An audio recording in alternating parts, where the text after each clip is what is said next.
Shalom, selamat pagi saudaraku.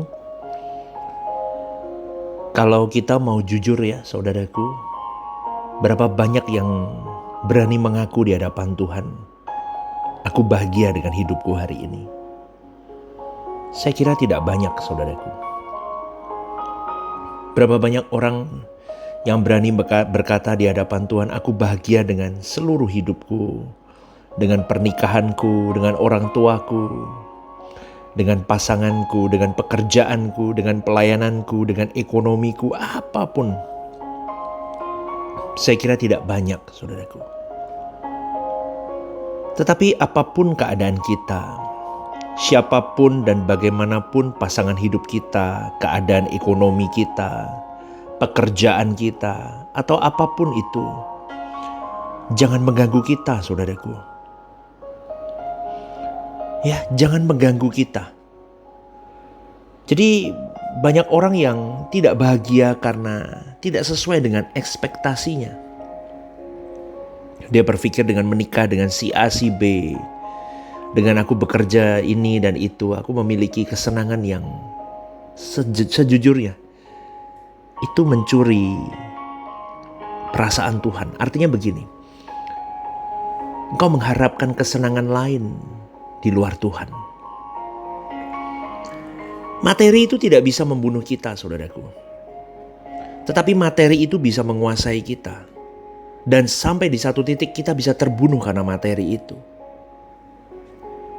Oleh sebab itu kita harus benar-benar berhati-hati. Makanya Alkitab berkata, ikatlah persahabatan dengan mempergunakan mamon. Bukan bersahabat dengan mamon, tetapi mempergunakan mamon. Artinya kuasai mamon. Perbudaklah mamon untuk menjadi alat kita bersahabat dengan Tuhan, saudaraku. Hidup tidak pernah nyaman, karena hidup di bumi ini tragis. Sejak manusia jatuh dalam dosa, keadaan bumi ini terhukum. Dan bumi ini menumbuhkan onak dan duri. Manusia dengan jerih lelah akan mencari nafkah dan akhirnya akan kembali kepada debu. Ini tragis, saudaraku. Hidup itu tragis. Dan seluruh kehidupan manusia akan berakhir pada kematian. Maka selama kita hidup, coba Anda renungkan, yang kita tunggu itu masalah saja, saudaraku. Masalah semakin tua, sakit-sakitan, lalu mati. Tapi walaupun hidup ini tragis, tapi kita harus berpikir optimis. Optimis kita bukan di dunia ini, tetapi di balik langit biru. Selama hidup di dunia, manusia tidak akan pernah nyaman dan puas. Kita bisa memperhatikan orang-orang yang bercerai memiliki 1001 alasan. Dia bisa berkata istrinya tidak melayani, istrinya kurang ajar, suaminya bersikap kasar, dan banyak lagi. Dia punya ribuan alasan untuk melegalize apa yang dia lakukan. Manusia tidak akan pernah merasa nyaman, karena kekosongan jiwa kita itu tidak bisa diisi oleh siapapun dan apapun selain Tuhan. Itu harus dimengerti, saudaraku. Jadi jangan sampai setan itu menipu kita. Setan membuat kita tidak nyaman dengan berbagai membuat kita tidak nyaman dengan berbagai penipuan dalam pikiran kita dan pengaruh dunia sekitar kita. Apapun keadaan kita hari ini, siapapun dan bagaimanapun pasanganmu, saudaraku, cintailah dia dan kasihanilah dia. Kalau sudah tidak bisa mencintai atau mengasihi secara libido, kita mengasihani, kita berbelas kasihan. Dan itu lebih dari cinta secara seks. Mungkin pasangan sudah tidak bisa melayani secara seks. Tetapi kalau kita punya belas kasihan, kita bisa menerima dia. Amin. Kita tetap bisa berkata, aku tidak bisa hidup tanpamu. Kita harus memiliki sikap dan cara berpikir yang benar, saudaraku. Karena dalam hidup ini tidak ada kenyamanan. Jadi yang membahagiakan kita sesungguhnya itu hanya Tuhan. Amin, saudaraku. Orang tua kita belum tentu bisa memuaskan kita, pasangan kita, anak-anak kita, pekerjaan kita, apalagi harta kita, belum tentu. Tapi yang bisa mengunci semuanya kita dan memiliki kepuasan yang penuh itu hanya Tuhan, saudaraku. Ini prinsip penting. Tapi berapa banyak orang yang betul-betul mengetahui hal ini dan mencoba terus menghubungkan frekuensi hidupnya ke Tuhan. Itu orang harus punya hubungan yang kuat loh dengan Tuhan. Orang Kristen harus punya frekuensi yang berbeda dengan orang di luar Kristen. Karena kita adalah anak-anak Allah yang bisa bersekutu dengan Dia. Allah itu diam di dalam kita dan kita diam di dalam Dia. Ini luar biasa dan harus kita cari. Bukan hanya orang-orang tua yang serius akan hal ini, tetapi sejak muda orang harus mulai serius.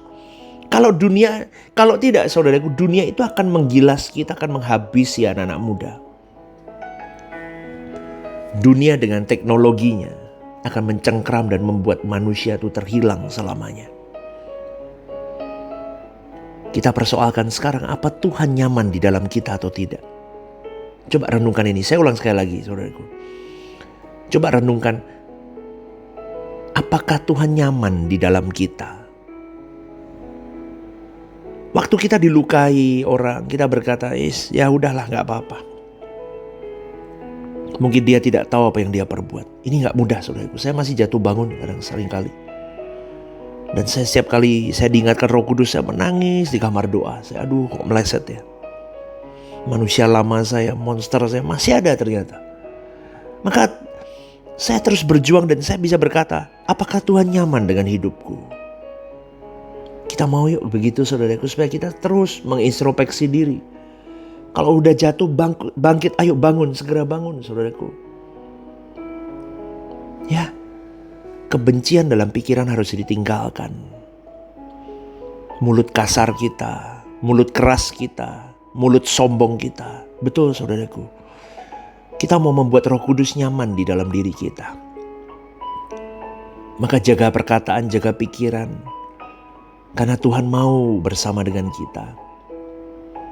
Saudaraku, hanya orang-orang yang membuat Tuhan nyaman akan dibawa ke dalam kerajaan surga. Kita rugi apa menuruti firman ini, saudaraku? Nggak ada ruginya.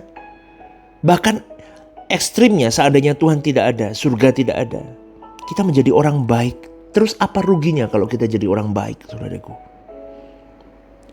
Tetapi kita akan bertemu Tuhan karena Tuhan pasti ada di surga. Surga neraka itu ada. Kalau kita tidak menjaga kesucian hidup, maka kita celaka, saudaraku.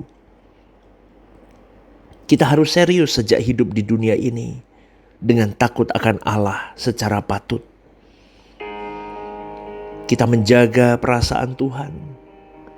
Kita bisa menjaga perasaan siapapun, orang-orang terhormat, menjaga perkataan kita, menghormati orang. Tapi kenapa kepada Tuhan kita tidak mau menjaga perkataan perasaannya? Dia Maha Hadir, saudaraku. Dia bukan hanya tahu apa yang kelihatan, tetapi melihat yang tidak terlihat dalam hati kita. Sikap hati kita, cara berpikir kita, renungan hati kita, Dia tahu semuanya. Maka kita harus serius berurusan dengan Tuhan. Amin, saudaraku. Penyesatan yang terjadi ketika agama dimodifikasi ialah yang penting sudah datang ke tempat yang dianggap Tuhan ada di situ, lalu memberikan persembahan. Apakah itu kurban tertentu atau uang? Bagi orang Kristen dengan memberi kolekte, menyanyi, muji Tuhan dianggap sudah cukup. Tidak demikian, saudaraku. Ibadahmu itu seluruh hidupmu, seluruh waktumu, seluruh gerak-gerik hidupmu, pikiranmu, perasaanmu, senyummu, ucapanmu, semua. Yang boleh saya ramu dengan satu kalimat, hidup kita harus jadi orkestra indah di pemandangan Allah. Tapi seringkali manusia masih jatuh bangun. Tapi gak apa-apa saudaraku, minta Roh Kudus tuntun kita. Sampai kita benar-benar mengasihi Tuhan dengan layak dan permanen. Hal itu akan menjadi catatan abadi di hadapan Allah suatu hari kelak. Amin saudaraku. Selamat berjuang ya. Tuhan memberkati.